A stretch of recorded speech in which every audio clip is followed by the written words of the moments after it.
Bueno,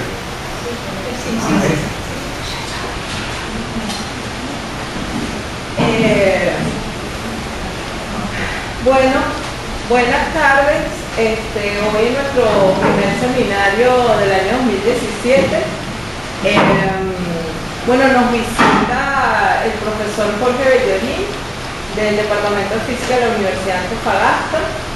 Hoy nos va a hablar sobre gravedad de Orava en el punto conforme cinético. ¿Está bien? Ok. Bueno, muchísimas gracias, Jorge, por estar aquí y por compartir con nosotros. Gracias a ustedes por la invitación. La razón del título es que me pareció que el que envié era muy largo y ese dice más o menos la misma idea, porque son diferentes aspectos, ¿no? Y de hecho el título es porque, según entiendo, este es un seminario que puede ser un poco largo y la idea no es ir, según entendí, a un resultado específico, sino un poquito pasearse sobre lo que se ha hecho en la teoría, de qué trata el tema, ¿no? Entonces por ahí al final dije, bueno, voy a hablar sobre esa teoría en una formulación particular que nosotros le pusimos el nombre de punto cinético conforme. Este trabajo no es solo mío, también tengo como colaboradora al profesor Álvaro Restucha y el profesor Adrián Sotomayor, ambos también en la Universidad de Antofagasta. Bien, este es un trabajo, todo lo que voy a hablar tiene que ver sobre una teoría gravitatoria que, a diferencia de la relatividad general, se caracteriza por no tener toda la simetría de transformaciones en espacio y tiempo típica de la relatividad general, sino un grupo restringido, que lo restringido básicamente significa existe una dirección de tiempo con significado absoluto, ¿no? Preferido. Yo sé que eso suena un poco difícil de tragar a la primera porque suena a devolverse a la física relativista. Bueno, en cualquier caso, lo que yo siempre digo al respecto, esto está pensado en principio para muy altas energías. Para muy altas energías. De hecho, de alguna manera uno se preocupa en qué medida tú puedes recuperar la dinámica de baja energía de la relatividad general. Y como altas energías hay muy poco que se puede decir experimentalmente, bueno, entonces uno tiene un rango ahí para jugar y proponer ideas, ¿no? Además que no es la única, hay diferentes líneas en física teórica que proponen que de alguna manera a un nivel cuántico muy alto, a la escala de Planck, se va a romper la simetría de Lorentz. Mucha gente piensa eso. Entonces, bueno, por lo menos hay un montón de gente que no le suena tan raro esto. Bueno, entonces, ¿por qué? No? ¿Por qué andar rompiendo la relatividad general para cuantizarla? Bueno, porque la relatividad general se sabe que, por lo menos en el esquema perturbativo, no es normalizable. Normalizable en el sentido técnico estándar significa que si calculas una amplitud, la amplitud naturalmente a un lazo o a más lazos va a dar infinito. Si fuera normalizable, tú puedes redefinir los parámetros de la teoría o sumar contratérminos a la teoría en un número finito de pasos, tal que los infinitos se cancelan y finalmente la teoría arroja una predicción, un número finito para la amplitud de pretendimiento calcular. Claro, dicho así muy simple, lo que pasa es que es altamente no trivial que una teoría permita hacer eso. Son bien contadas las teorías que permiten renormalizar, o mejor dicho, eliminar esos infinitos y finalmente arrojar un número a lo que debería ser una predicción. Porque normalmente cuando haces un cálculo de amplitud no arroja un número finito cuando empiezas a considerar lazos en los diagramas. Entonces se sabe ya hace tiempo que eso se debería curar así. Bueno, ¿qué pasa en relatividad general? Si más o menos uno intenta hacer el mismo esquema de electrodinámica y de Mills, una cosa sencilla que puede hacer, que es lo que se llama el esquema perturbativo, es tratarla como una perturbación en torno a Minkowski, en la cual la variable dinámica es esa H nu. Así es muy fácil porque, visto así, se pierde un poco esto de que el espacio-tiempo es a la vez dinámico y tal, sino que más bien el espacio-tiempo está fijo y lo que tengo es un campo montado sobre él, como es el propio electromagnetismo, que es el H nu. Eso es lo que uno llama el esquema perturbativo, ¿no? Y bueno, pero es muy complicado cuando intentas normalizar. No puedo detallar aquí, de hecho, mostrar una divergencia feo es un trabajo gigantesco, ¿no? De hecho, los cálculos cerrados se terminaron haciendo a 2 loops en los años 90. Pero más o menos los tiros van por el hecho de que la constante de acoplo, la única constante de acoplo que aparece, tiene dimensiones negativas. Eso hace que los vértices, las interacciones que surgen cuando yo empiezo a expandir la curvatura, tienen derivadas, eso aporta momentum a los vértices, eso complica las divergencias en el diagrama de Feynman, y al final el resumen es que, bueno, esta idea, el balance de potencias de propagador, vértices y lazo, hace que el orden de la divergencia crezca y crezca y crezca cada vez que aumenta el orden de interacción. Eso es típico de una teoría que no va a ser normalizable. La teoría renormalizable, el orden de la divergencia se estanca en los primeros lazos. Entonces, con yo renormalizar los primeros lazos, automáticamente se renormalizan los siguientes. Entonces, esta no, y ese es el problema. Ese es el problema. Entonces, bueno, uno dice, bueno, ¿qué pasa? No? Entonces, debería en algún momento dar una respuesta sobre eso. Yo puedo dar múltiples respuestas. Puedo decir lo que piensa probablemente la mayoría de la gente, bueno, probablemente la relatividad general lo que le ocurre es que es una teoría efectiva. Eso puede ser una resolución. Probablemente solo que solo tenga sentido a nivel clásico y que a la hora de pensar en la dinámica cuántica debo moverme a otra cosa. Ese es, por ejemplo, el espíritu de la teoría de cuerdas. La teoría de cuerdas es una teoría que se puede cuantizar bien. Claro, hay que subirse a 10 dimensiones y es capaz, entre otros modos de vibración de baja energía, es capaz de reproducir un gravitón. Entonces, clásicamente es capaz de reproducirte la relatividad general. Otra respuesta loca puede ser, bueno, de repente la relatividad general no tiene sentido cuantizarla, y es un mero efecto clásico. Hay cierta corriente de pensamiento en esa línea, que la relatividad general es un mero efecto clásico, estadístico, qué sé yo, de algo microscópico, y entonces por eso no tiene sentido su cuantización. Otra línea, bueno, puede ser que lo que está fallando es el esquema perturbativo, y entonces se puede intentar un esquema de normalización que no implique esto de la expansión y cuantizar directamente las ecuaciones de Einstein con la métrica del espacio-tiempo como estado de alguna manera del espacio de Hilbert, pero hasta donde yo sé, eso no termina dando frutos, no termina dando el límite clásico a la propia relatividad general que se desea cuantizar. Para mí, ese esquema es aún peor que el perturbativo porque no sabe cuál es el espacio libre, ese tipo de cosas. Bueno, finalmente otra línea puede ser, que es un poco lo que hacemos nosotros, es, bueno, pero toma otra teoría. ¿Qué pasa si partes con otra teoría y empiezas a formular su cuantización a ver qué resulta? Eso es lo que hacemos nosotros y todo parte con estas ideas que voy a mencionar a continuación y por qué aparece el asunto de por qué vale la pena disminuir la simetría en el espacio-tiempo. Jorge, también tienes la alternativa de la tendencia del loop quantum gravity. Ese es la no perturbativa. Es un esquema no perturbativo. A eso me refiero y no sabes, ahí tienes mucho trabajo, qué es lo que estás cuantizando y eso. Pero sí, ese es un camino no perturbativo. Y que pasa por empezar a definir cuáles son las variables que voy a usar, cuáles son los estados, cuál es el espacio Hilbert, ese tipo de cosas. Bien, ¿qué es lo que pasa con la fulana relativa?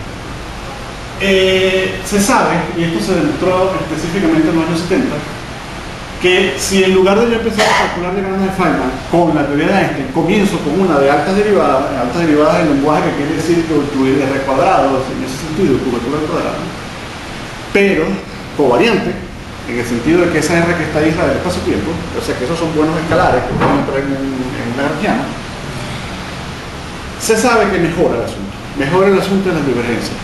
Básicamente eso se debe a que le sube el polo de divergencia al propagador, que está para el propagador aparece abajo, aparece en el denominador del diagrama de Feynman. Como aparece abajo, baja la divergencia, esto hay que integrarlo en K, ¿no? Entonces como lo tengo abajo, baja la divergencia. El hecho de que esto tenga cuarto orden en derivadas me hace que aparezca aquí un cuarto orden en K en alta energía, donde todos estos términos en el momento son despreciables frente al otro que queda en K4, como un K4, eso mejora bastante la divergencia y la teoría de efectivamente es renormalizable, eso fue demostrado, es renormalizable, pero tiene otro problema que puede ser incluso peor que el que se intentó curar, que tiene fantasma. Fantasma significa que si yo intento contar y identificar las diferentes partículas, los diferentes modos de propagación que está propagando la teoría, los fantasmas se propagan con un signo negativo para la energía cinética o a nivel del propagador es el signo menos que aparece aquí. Entonces, si lo ves así, muy lindo, digamos, va como 1 sobre K4, pero cuando se para y ves los diferentes polos que tiene esto, uno de ellos aparece con su rara. Entonces, las teorías covariantes de alta curvatura les ocurre eso. Van a ser normalizables, pero entonces empiezan a aparecer modos adicionales que son fantasmas. No, el problema no es que sea un modo adicional, con un modo adicional se puede vivir, un escalar, un vector, lo que sea. El problema es que sea un fantasma. Por si acaso comento que lo del fantasma es muy malo. Lo peor que tiene es que la cantidad fundamental, si esto de alguna manera representa el estado de la teoría, que uno quiere asociar con probabilidad va a dar negativo. Y entonces eso te rompe uno de los axiomas fundamentales de la mecánica cuántica. Ese es el problema con los fantasmas. En la teoría que mencioné podrías darle la vuelta cambiando constantes para que esto sea positivo, pero entonces revienta lo primero. Entonces te va a salir negativa la energía. No hay manera de curar esto. Entonces, bueno, eso queda ahí, ¿no? Es curioso cómo es que las teorías con altas curvaturas mejoran la normalización, pero entonces empiezan a aparecer fantasmas. Sigo en el esquema covariante. Bueno, entonces aquí viene la proposición que es como intermedio, ¿no? Bueno, si yo le sigo la pista a cómo mejorar el propagador, esencialmente lo puedo mejorar con derivadas espaciales. Derivadas solamente espaciales, sin meter derivadas temporales. Las derivadas espaciales se originan con curvaturas espaciales. Entonces, si yo cambio el principio de simetría de la teoría y no le exijo algo tan fuerte como ser covariante en el espacio-tiempo, sino que de alguna manera espacio y tiempo sean diferentes, yo puedo introducir a mano más derivadas espaciales en el lagrangiano, tal que mejore la renormalización igual que las anteriores, pero, bueno, algo que no comenté en la lámina pasada, el origen de que se existen fantasmas está asociado a la alto orden en derivadas temporales. Entonces, si ahora subo solo las espaciales y no subo las temporales, puede ser que mejore la cosa. Como ven, la idea tiene algo muy de mano, de pinza, ¿no? Es como una pinza. Con pinza voy a poner derivadas espaciales sin subir el orden en derivadas temporales para no generar fantasmas, pero seguir recuperando la buena normalización. Claro, no es tanto pinza, hay un principio de simetría que es lo que le gusta al físico teórico, que es lo que voy a decir a continuación. Un principio de simetría que guía la teoría. La simetría es el isomorfismo que preserva la foliación. Esto significa que en vez de pensar que hago cualquier transformación de coordenadas válida, o desde el punto de vista de isomorfismo, cualquier isomorfismo válido en el espacio-tiempo, digo, no, mira, tengo una línea física del tiempo que tiene ese significado absoluto, y a cada valor de t constante de esa línea le corresponde una hipersuperficie espacial. Esa foliación en folios de hojas espaciales es lo que yo quiero preservar. En relatividad general también puedo hacer lo mismo. Yo puedo agarrar una línea de tiempo y decir folio y hago la dinámica de eso, pero la diferencia es que lo puedo cambiar. Puedo mover la línea de tiempo y al mover la línea de tiempo se mueven las hojas en las cuales foliar. Aquí no. Aquí parto de una y tengo que morir con ella. Bueno, entonces en coordenadas muy simples simplemente significa que las transformaciones de coordenadas permitidas tienen esta característica. El tiempo a lo sumo se puede redefinir de sí mismo. Esto lo que hace es que cambie reparametrizaciones de la línea, pero sin cambiar nunca la línea de tiempo. Por lo demás, en cuanto a las espaciales, es bastante general el asunto. Entonces, bueno, como ven, hay un principio de simetría, ¿no? No es tan feo como poner la pinza, sino que yo parto de un principio de simetría, solo que es diferente al que está acostumbrado el relativista. Ahora quiero que se preserve la foliación. Con ese principio de simetría y esta escogencia de variables voy a construir una teoría. Las variables, precisamente por razones que tienen que ver con el hamiltoniano, son las mismas variables ADN. Para el que no lo conozca, las variables ADN te permiten escribir la métrica del espacio-tiempo aquí, así como lo tengo abajo. Pero con la salvedad de que por la misma definición intrínseca de la teoría, realmente yo no necesito esto. Yo no necesito el concepto de métrica del espacio-tiempo como algo fundamental. Si uno quiere, sí. Si uno quiere, bueno, asocia la N y la NI con un G00, con un G0 y lo arma. Pero no es esencial. Ese punto es bien importante porque nos ha aparecido en diversas discusiones, ¿no? Donde eso no es importante. De hecho, es tan así que aquí planteo la cuantización formal.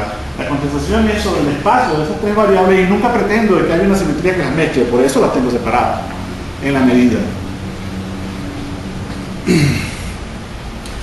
Bueno, entonces esta es la gracia un poco del asunto.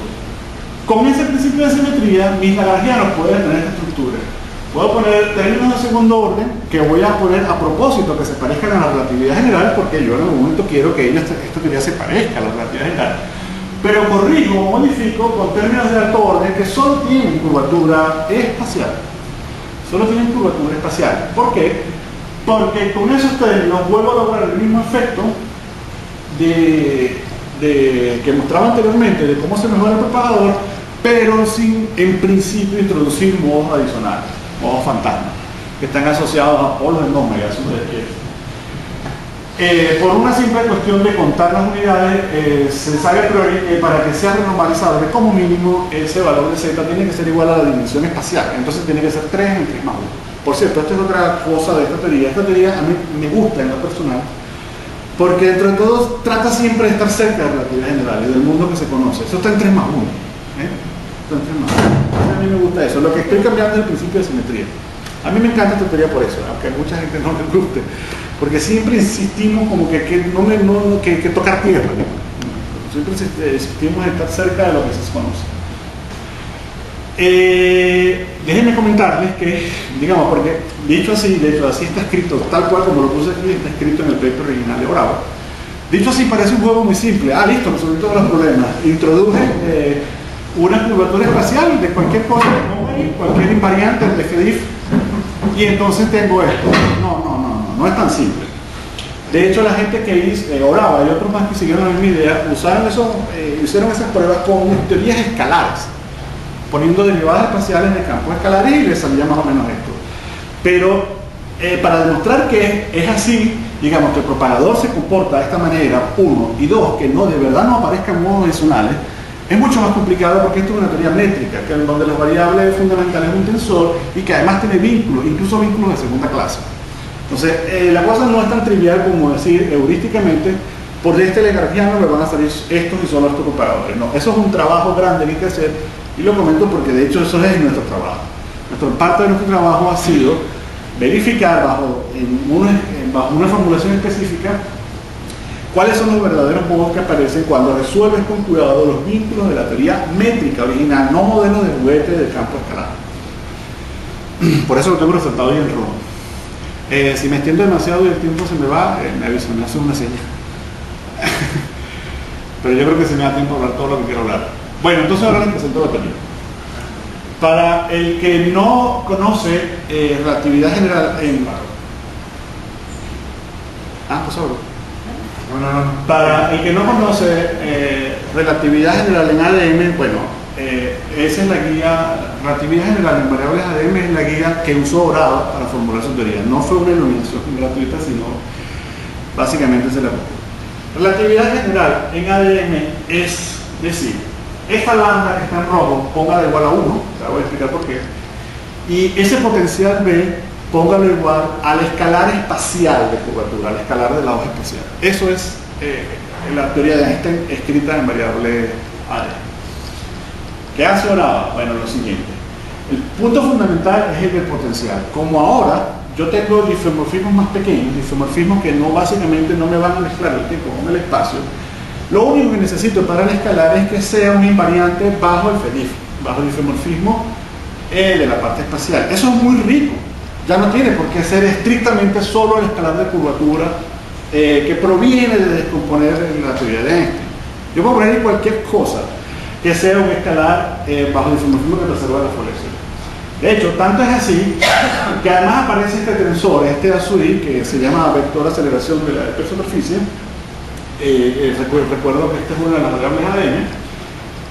Ese tensor no aparece en relatividad general porque no es un tensor verdadero frente a los difeomorfismos generales, pero sí lo es frente a FDIF, por lo tanto entra en el juego y es bien importante, bien sumamente importante, porque ha ayudado a estabilizar la teoría. Entonces, bueno, el mensaje es un poco eso. Una vez que relajé a menor grupo de simetría, más riqueza que la lagrangiana, menos prohibición, más cosas puedo poner. Entonces, en particular, puedo hacer que el orden de derivadas espaciales de este potencial crezca tal que llegue al z igual a 3 que yo quería, tal que llegue a bajar el orden de divergencia de los diagramas. Otro comentario que parece menor, pero en realidad es sumamente importante para mi trabajo, es el papel de la constante lambda. En relatividad general tiene que ser 1, porque ante difeomorfismos generales, todos estos dos términos y el escalar espacial se mezclan. Entonces tienen los coeficientes fijados para que la cosa sea invariante. Aquí no, y ni siquiera se mezclan estos dos. por separado son invariantes, por lo tanto tengo que poner, si estoy pensando en lógica renormalizable, de que en principio va una cosa que yo no conozco como constante, si el término en sí mismo es un escalar, no necesita hablarse con otro para ser invariante, entonces ponemos un escalar de valor indeterminado. Y de eso se dio, de ese detalle tuvo cuidado Brava cuando formuló su teoría. Ahora, lo adelanto de una vez, el punto cinético conforme en el cual yo voy a definir la teoría se refiere a un valor específico de esa lambda donde algo muy importante ocurre. Bueno, para verle la pinta, como dije, tengo mucha más riqueza porque tengo menos simetría.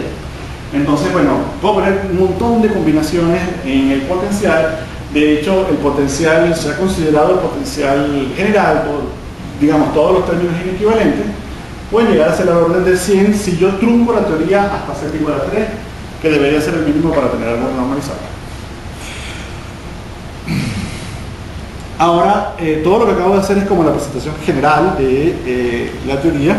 Ahora me voy al caso que nosotros hemos estudiado particularmente, que es lo que le pusimos el nombre de la teoría en el punto cinético conforme. Por cierto, que lo no proyectable, no lo dije, pero me devuelvo, tiene que ver con que yo le permito a n ser una variable dependiente del tiempo y del espacio.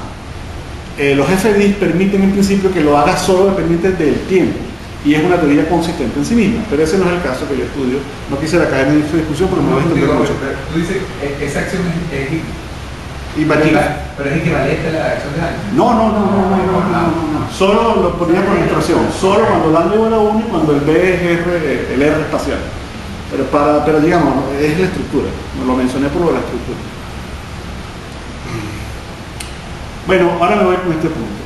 Resulta que, le recuerdo la estructura del término cinético. Este es el término cinético.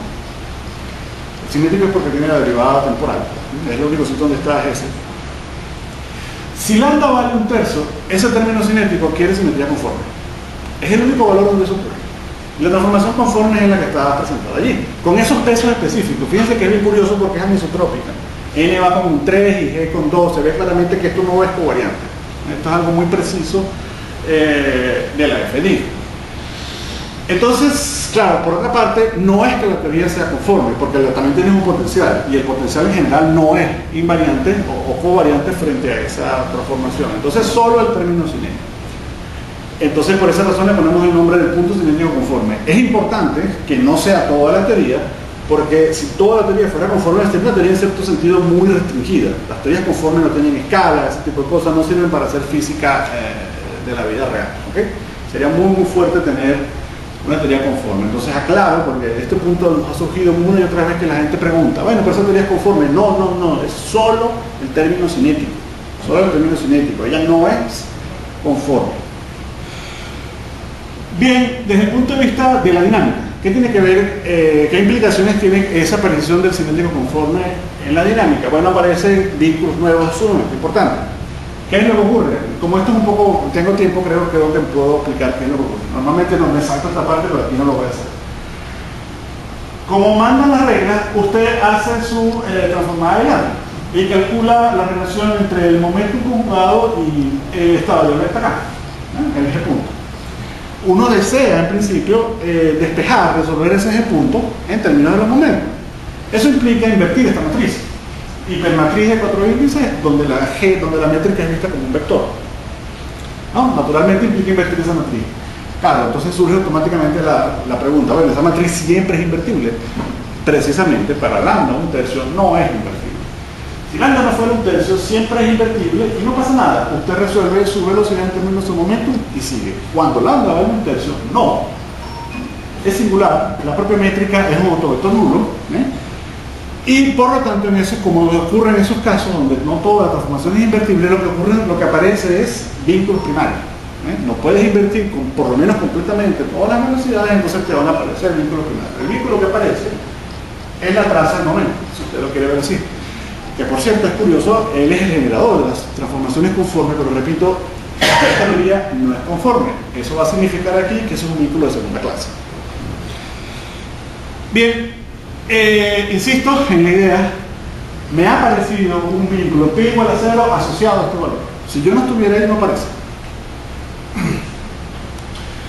Bueno, uno puede seguir y llegar a construir el hamiltoniano Si uno quiere, puede escribirlo muy parecido a la relatividad general, donde la parte de volumen es una pura suma de vínculos y, sin embargo, estoy en el caso asintóticamente plano, no lo digo, pero lo digo ahora. Por lo tanto, en principio hay términos de borde y efectivamente los hay. Son la energía de M más una modificación. Interesante, ya vemos una modificación al valor de la energía, porque el valor de la energía es el valor de estas dos cosas en cualquier configuración que me interese. ¿Okay? También lo puedo escribir con parte de volumen diferente de cero. Estos vínculos, este vínculo ya lo voy a mostrar a continuación, pero me adelanto el nombre. Este es el vínculo hamiltoniano y este es el vínculo de momentum. Este es el canónico conjugado de N y este es el que acabo de mencionar que aparece. Bueno, ahora les presento, uno hace el estudio de, ¿cómo se llama? El algoritmo de Dirac, si ustedes quieren, de ir preservando los vínculos en el tiempo, ¿no? Hasta que termine, hasta que llegue a una relación para puros multiplicadores de Lagrange y no aparezcan vínculos nuevos. Eso lo hicimos bastante no trivial, es parte de los estudios que nosotros hicimos y demostramos que la teoría tiene un vínculo de primera clase que es el mismo de relatividad general, es el vínculo de momentum que genera los isomorfismos puramente espaciales. Como los tengo en ambas teorías, bueno, entonces tengo el mismo vínculo. Y un conjunto de vínculos de segunda clase, al ser de segunda clase no tiene simetría Gates asociada. Este es el que acabo de mencionar, como aparece naturalmente por Landau tercio. Este es el mismo de la relatividad general, el hamiltoniano, bueno, el mismo, si el U fuera, si el potencial fuera el mismo potencial. Y este básicamente sale de la preservación de pi.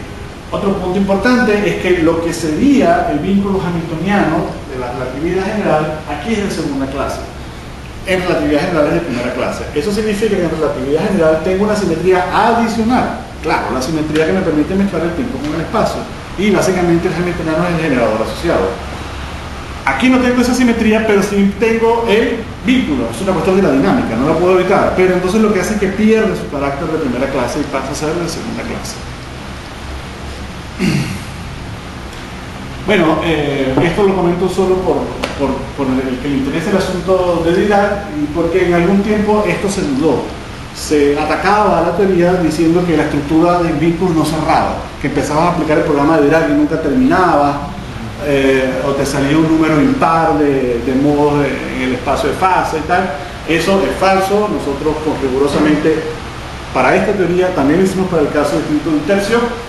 Lo demostramos y por lo tanto esa es la razón de esta lámina. Comento que todo termina con ecuaciones para los multiplicadores de Lagrange, que son ecuaciones buenas en el sentido de que son elípticas. Si tú pones condiciones de borde apropiadas, esto no debería haber mayor problema en poder resolver. La solución existe y es única, y eso cierra el programa, ¿okay? Con soluciones para los multiplicadores asociados a los vínculos de segunda clase. Además que esto es solamente clásico. Bueno, una vez que uno tiene los vínculos y sabe que el programa cierra, inmediatamente se pregunta, bueno, ¿cómo puedo saber los grados de libertad? Los grados de libertad es un balance entre variables disponibles menos vínculos y simetría.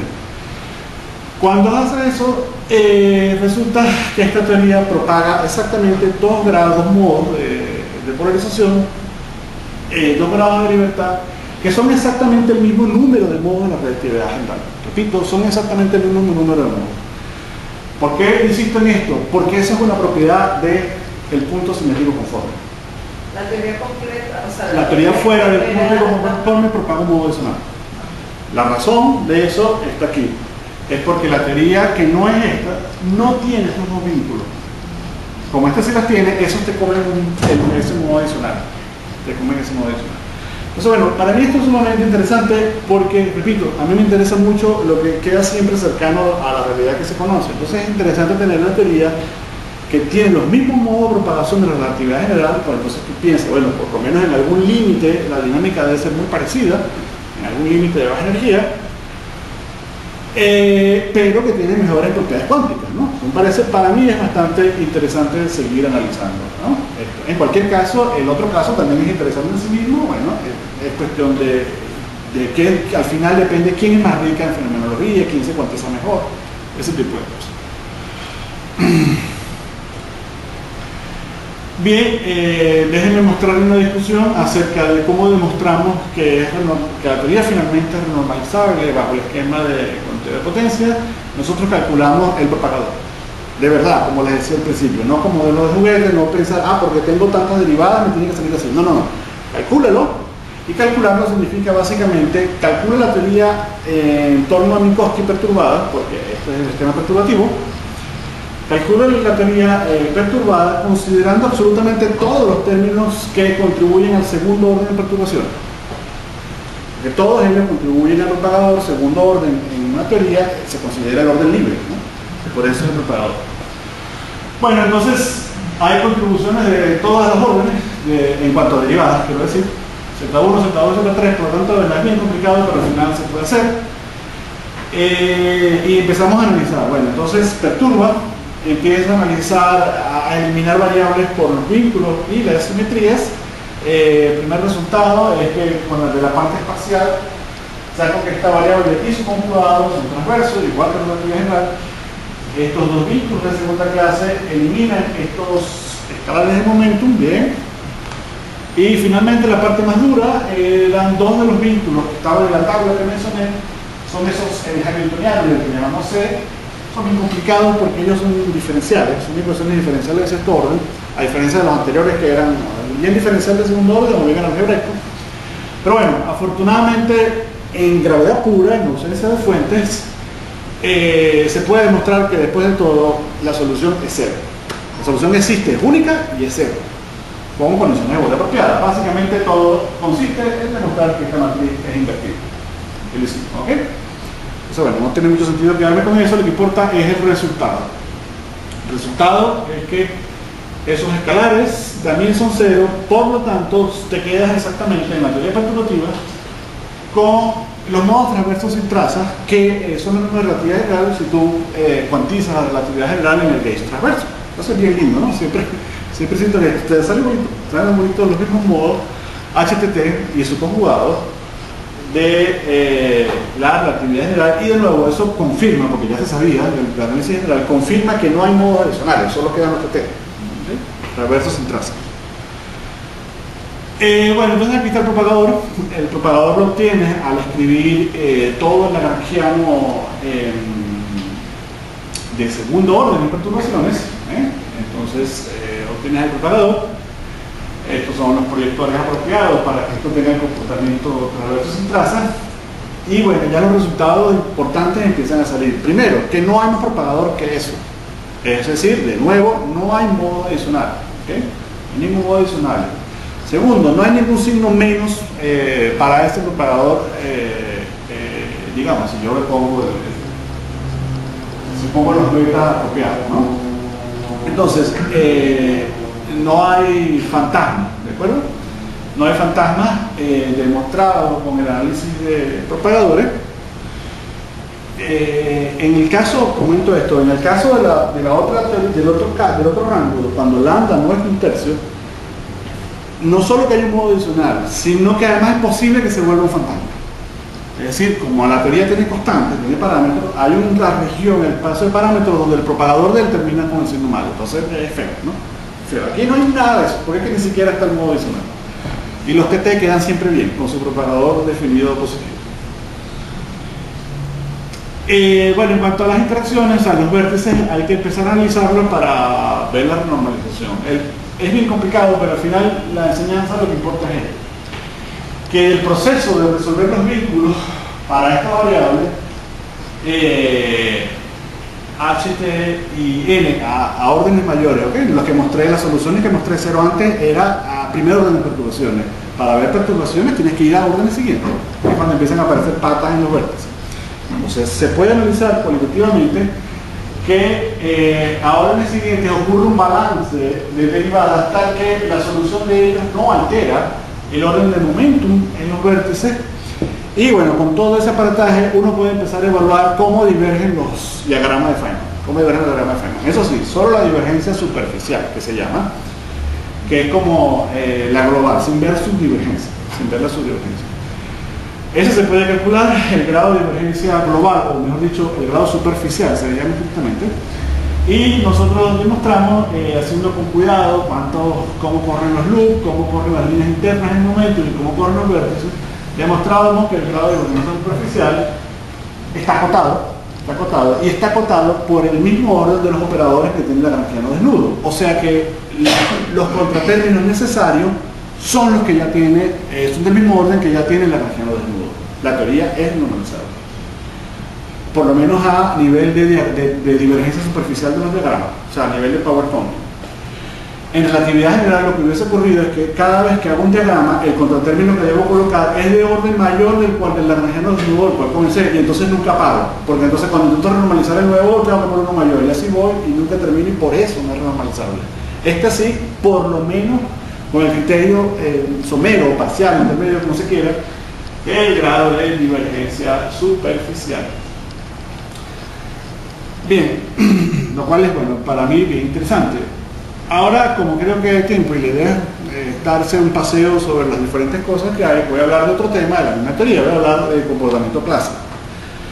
Pero una pregunta, Jorge, cuando tú te paras en ese punto en particular y agarras la teoría de Orava, tienes todas las cosas, o sea, digamos lo que entiendo, tienes todas las cosas de relatividad general, o sea, la física, o... No, la dinámica es diferente, porque las ecuaciones de campo son diferentes.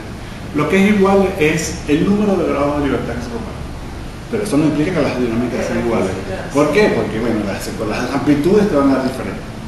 Pero las diagramas, las mismas líneas que vas a poner en la relatividad general, las vas a poner aquí. Ahora, son diferentes las amplitudes porque los vértices son diferentes. Pero entonces lo que uno podría decir es que ahí se... Que comparten los grados de libertad. Pero, o sea, en el momento en que tú puedes usar relatividad general y, digamos, la propuesta, o como yo lo entiendo, y la de Orava, o sea, esperas tú que sea renormalizable, esa la puedes estar cuantizando. Claro, la diferencia es la normalización. Claro. Que con relatividad general nunca voy a poder hacer una teoría total. Siempre a lo sumo tengo que truncar y hacer una teoría efectiva. Es decir, poner un cutoff, por ejemplo, y decir, bueno, yo soy ciego, esta teoría solo vale hasta este cutoff tiene sentido físico. Aquí los cutoffs no tienen sentido físico, yo los pongo en infinito. Yo entiendo la pregunta, porque era mi pregunta también antes, si era equivalente. No, es otra teoría. Es otra teoría. Claro, es como decirte, bueno, a ese nivel donde ya relatividad general pareciera que no me va a dar la respuesta a lo que yo quiero, por ejemplo, tú tienes esta, pasa que claro, es otra teoría con las similaridades, que claro, es una teoría sí, métrica, sí. la misma variable, los mismos grados de libertad, lo cual es importante a la hora de calcular los diagramas, pero es otra teoría. Pues cuidado que hay sorpresa con la otra teoría. La sorpresa viene a continuación.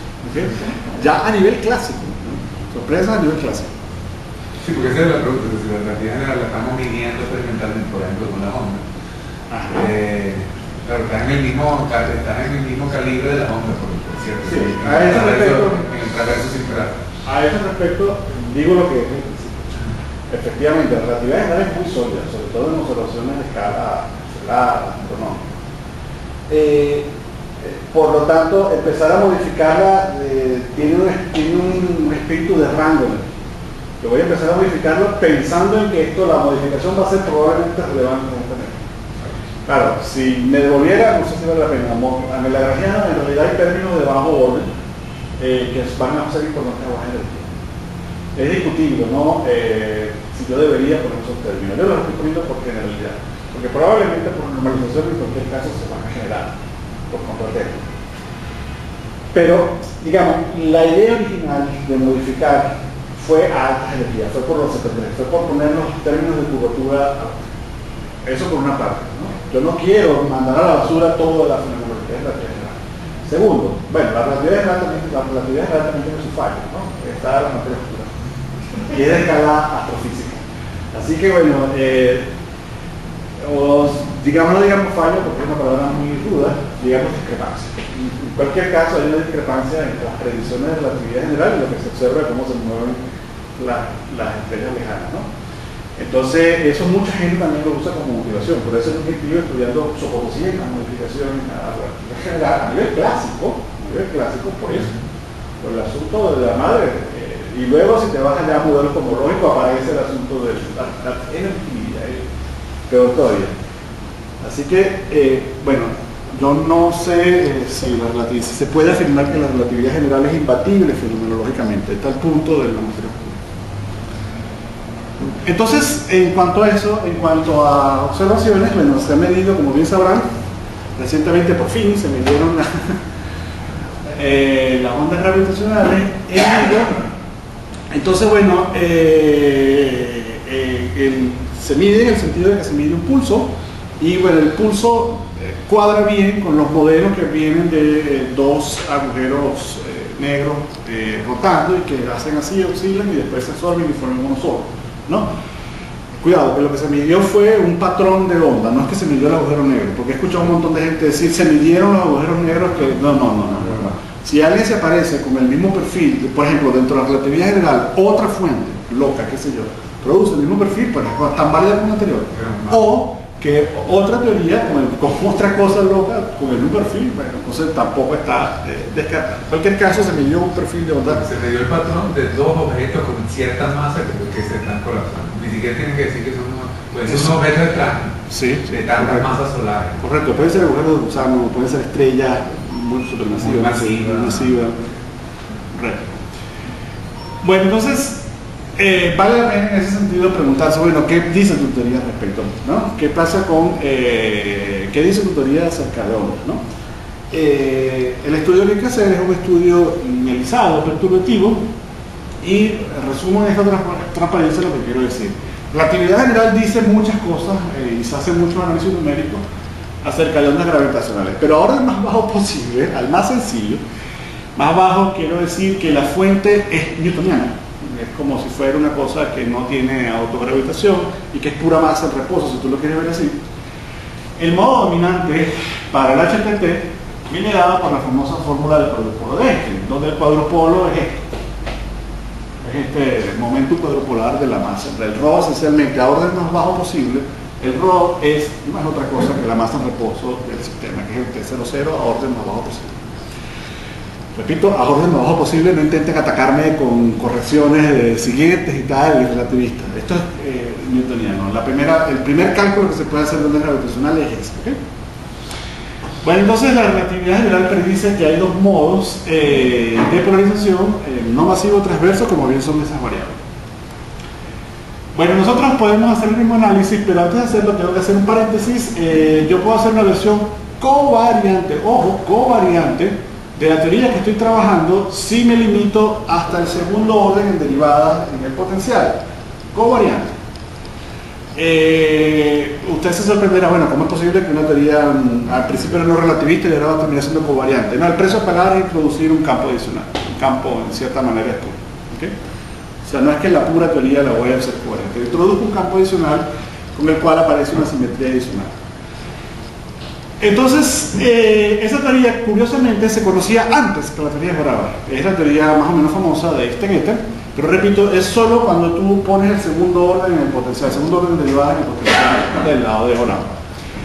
Y además, no es que sean siempre equivalentes, no, es si la teoría de Einstein-Ether se caracteriza por ser igual que la relatividad general, tienes una métrica en el espacio-tiempo, tienes un término tipo Einstein-Hilbert, pero además tienes un vector tipo tiempo, que además si tú quieres lo puedes referir su módulo a ser igual a μ1. Por eso lo del éter, por el nombre, porque es como agarrarle a Einstein y ponerle un vector que siempre va a estar allí, entonces es como tener un éter, ¿no? Por eso es el nombre que se le ocurrió a los autores. Si el éter satisface esta condición, que puede ser derivado de un campo escalar en esa manera, se le llama razones de ser ortogonal a la otra superficie, se puede demostrar geométricamente que lo es. Ambas teorías son iguales. El T, el campo escalar que estoy introduciendo en este momento, como él cumple esta condición, crece monotónicamente a lo largo de una línea tipo tiempo, él define una foliación, su propia línea de ese campo escalar. Como estoy usando un campo escalar y no estoy haciendo referencia a coordenada, la formulación es covariante. Es decir, la existencia de una foliación no se contradice con la covarianza.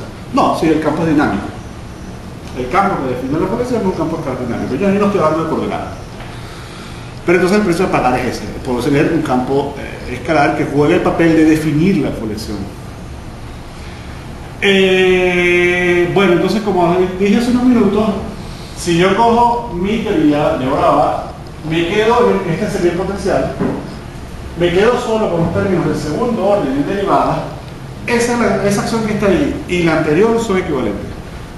Esa y esta, con esta condición, son completamente equivalentes. Es decir, que entonces la de Orava, segundo orden en derivada, admite una formulación covariante.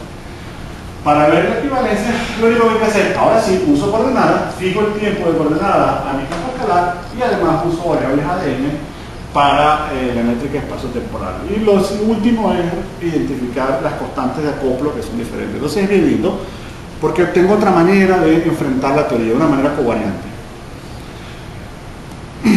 Bueno, entonces la voy a linealizar en torno a Minkowski. Voy a incluir fuentes porque me interesa el tema del cuadrupolo, el tema de la producción de onda. La perturbación tiene que incluir al propio campo perturbado frente a la referencia T. ¿Okay? Bueno, esto es un tema técnico, pero lo comento rápido. Es importante tener invariantes Gauge para lograr ver cuáles son los términos verdaderamente radiativos. En relatividad general, tú puedes hacer que te aparezca la ecuación de onda para toda la métrica. Entonces, todas las componentes de la métrica, en cierto Gauge. Alguien pudiera pensar, todas las componentes de la métrica se propagan como onda. No, falso. Eso es un engaño de ese Gauge que estás usando. ¿Okay? Entonces uno puede mejorar en la propia relatividad general de la discusión si busca los invariantes Gauge en la teoría linealizada. Cuando uso la palabra invariante, aquí me refiero a la linealizada. Si logro identificar cuáles son los verdaderos modos invariantes Gauge, los únicos que se propagan con la ecuación de onda, como siempre, son el TT, el parámetro de sintaxis. Bueno, algo similar ocurre aquí, pero es bien lindo porque en la definición de los invariantes tengo que involucrar al campo adicional que puse a mano por el asunto de la covariancia. Entonces los invariantes son los mismos de relatividad general y otra serie que aparece aquí. Y a continuación me pregunto, bueno, ¿qué dicen las ecuaciones de movimiento sobre esos invariantes? Y las ecuaciones de movimiento dicen esto. Cuando todo el sector de la derecha hace referencia a alguna fuente newtoniana que estoy poniendo allí, descompuesta, el sector transverso, central, ese tipo de cosas. Bueno, cuando miro todas las ecuaciones de campo que aparecen, el conjunto de ecuaciones se parte en dos. Una serie de ecuaciones que no tienen el operador de onda y el último que sí. Eso es lo que estaba diciendo hace un rato. El modo que es verdadero, el único modo de radiación que tiene la teoría es el modo TT. Y esto es para cualquier Gauge. Los demás básicamente lo que están haciendo es resolver los vínculos. Las cuatro iniciales son vínculos, esencialmente. Y entonces, bueno, ellos lo que hacen es determinar a esas variables. En el lenguaje de onda, a este tipo de ecuaciones se les dice que estas variables están sujetas a la fuente, mientras que estas no, estas se propagan. Sujetas a la fuente esta porque satisfacen ecuaciones tipo Poisson. Bueno, la ecuación de onda que resulta para el modo TT es bien cercana a la relatividad general. De hecho, si yo pusiera a mano B igual a 1, eso sería el operador de onda. Estoy usando unidades en la cual C vale 1. Y bueno, tendría que ajustar esta constante a ser la misma de Einstein. Entonces el resultado fundamental es que la teoría linealizada propaga ondas gravitacionales exactamente igual que la relatividad general. Exactamente igual. El mismo modo TT, claro, cuando digo exactamente igual habría que fijar las constantes que dije. ¿Okay? Si no hay un beta allí. Entonces esa es la idea. Para nosotros un resultado sumamente interesante y precisamente ahora que se descubrieron las ondas gravitacionales. Siguiente pregunta. Muy bien, ya sabes que cumple la ecuación de onda. ¿Cuál es el modo dominante en cuanto a producción? Es decir, ¿cuál será lo equivalente a la fórmula del cuadrupolo de Einstein? Bueno, lo calculamos y eso es básicamente cogerse la solución general, formal, que se puede sacar por la convolución con el grid de la ecuación de onda, usando condiciones de borde retardado. Y luego que la tienes, la formal, expandes con el argumento de que ya es, que ese sigma es newtoniano, ¿no? Igualito a la relatividad. Lo expandes y cuando lo expandimos resulta que obtuvimos exactamente la misma fórmula del cuadrupolo de Einstein. Al modo el primer modo, el modo dominante para la fuente, se reproduce exactamente la fórmula del quadrupolo con la salvedad de las constantes. Que digamos que aquí aparece una constante que viene del lado de lado y de que en algún momento el beta que no está allí es porque lo puse igual a 1 más, ¿no? Pero si no estaría allí. Repito, para nosotros es bien interesante que la teoría reproduzca exactamente la misma fórmula de quadrupolo de las ondas gravitacionales de Einstein. Claro, en principio los experimentos que se tienen, el LIGO, es capaz de medir siguientes órdenes. Entonces, bueno, eso ya es un análisis mucho más complicado porque hay que considerar la no linealidad de la teoría. Esto fue linealizado, ¿ok? Pero bueno, yo esperaría, si estás tratando de buscar algo, una teoría de alta energía, es tener como las partículas, o sea, los espines altos, el gravitón, ¿no? En lugar de obtener la misma solución para la onda, digo, no sé si... No, sí, creo que tú me punto. No, pero es que son regímenes de energía. Yo quiero una teoría diferente de la alta energía, pero abajo no. O que si se distingue, bueno, que se distinga para la materia oscura, por ejemplo, para explicar la materia oscura. Porque repito, las ondas gravitacionales han sido medidas. Entonces, por ejemplo, las teorías masivas tienen problemas, porque el modo masivo frena la propagación de la onda. Aquí no aparece. Aquí no aparece. Entonces no, esto es un espíritu de régimen de energía totalmente opuesto a la organización. Aquí estoy en baja energía y estoy viendo qué me pasaría con los telescopios y esto es mi teoría, qué dice mi teoría sobre eso. Estoy en otro régimen opuesto de energía. Bueno, entonces en la conclusión de esta parte, ya para terminar, les comento que también estudiamos soluciones estáticas esféricamente simétricas, de nuevo de la teoría de segundo orden, y ya están muy cansados, les digo rapidito que hay que poner estas cosas. Este es el ANSA, estático, esféricamente simétrico, aquí no van de la mano, la segunda no implica la primera. Además apago estas componentes, aquí no me importa luego el asunto del tercio o no, porque estas condiciones eliminan el lambda, son iguales las soluciones, con lambda un tercio, con lambda sin un tercio, y podemos resolverlo, bueno, en realidad ya había algo previo sobre el lambda igual a 0, nosotros lo que hicimos fue usar otro sistema de coordenadas, y para este caso sí lo hicimos todos nosotros de cero. Y entonces es interesante, las soluciones que aparecieron, encontramos todas las soluciones que cumplen esas condiciones y entonces aparecen agujeros de gusano. Las soluciones agujeros de gusano, no sé si han oído hablar de eso, pero son espacios sin horizonte de evento. Esto puedes ir, entrar y salir para cualquier parte, pero con una garganta de fuerte curvatura. Donde supone que tú vives aquí en este espacio plano y de repente llegas y hay una garganta hacia otra región plana que se extiende al infinito. Entonces, bueno, también aparece en la relatividad general. El mismo Einstein tiene una solución así. Y es curioso e interesante que aparezcan. Incluso mucha gente se pregunta si algo de lo que sucede de agujero negro no es en realidad un agujero, una garganta de estos, donde la curvatura es tan fuerte aquí que no deja verlo para acá, pero no es un horizonte. ¿Okay? En principio, con suficiente energía puede pasar de un lado a otro. ¿Okay? Bueno, entonces, además, ya para terminar, estos agujeros, si bien yo puse un dibujo simétrico, no lo son. Las soluciones no son simétricas, las dos hojas son diferentes. De hecho, una hoja, que es la que llamamos interna, va a ser singular en el infinito, por eso la llamamos interna, porque tiene que estar escondida de alguna manera.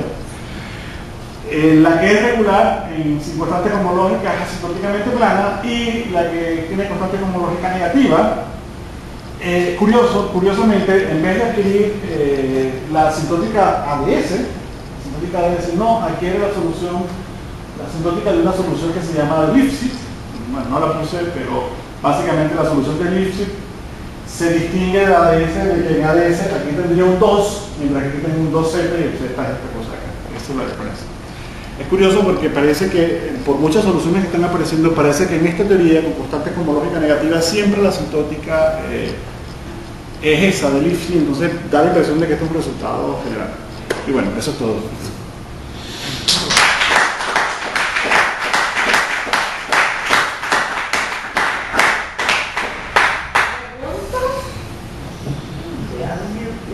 Aunque te preguntamos también. Sí, me interrumpí. Bueno, y eso no pasa. Como quieran. Sí. La más franelita. Las películas. Interestelar, quizás es ¿Alguna pregunta, duda, observación? Esa, cuando yo Dale. esa simetría que tú propones, no recuerdo cómo la llamaste, de la foliación. Fue el difeomorfismo que preserva la foliación. Preserva Es de Orava, la propuesta es de Orava. Bueno, sí, que estoy viendo aquí. Eso yo lo puedo ver como simplemente recordando que si yo quiero construir un hamiltoniano tengo que escoger una línea temporal. Sí, Y de repente yo podría... pero con la salvedad de que en relatividad general tú puedes salvar las dos cosas. Tú puedes escoger un hamiltoniano escogiendo un tiempo, pero luego puedes transformar, porque el vínculo hamiltoniano es de primera clase. Claro, Luego puedes cambiar la línea. Pero no puedes renormalizar. Ah, Digo, si aquí después que renormalizas y tienes algo manejable, puedes intentar devolverte. Esa es mi pregunta. ¿cómo devolverme a dónde? Es recuperar todos los difeomorfismos. Los generales. O sea, tener un resultado. Bueno, al final estás propagando ondas, qué sé yo. O sea, en límite clásico estás viendo cosas No, no lo creo. linealizadas. No sé, habría que hacer la cuenta, pero no lo creo, sería un milagro. No, hay una versión En la cubana. física existen los milagros.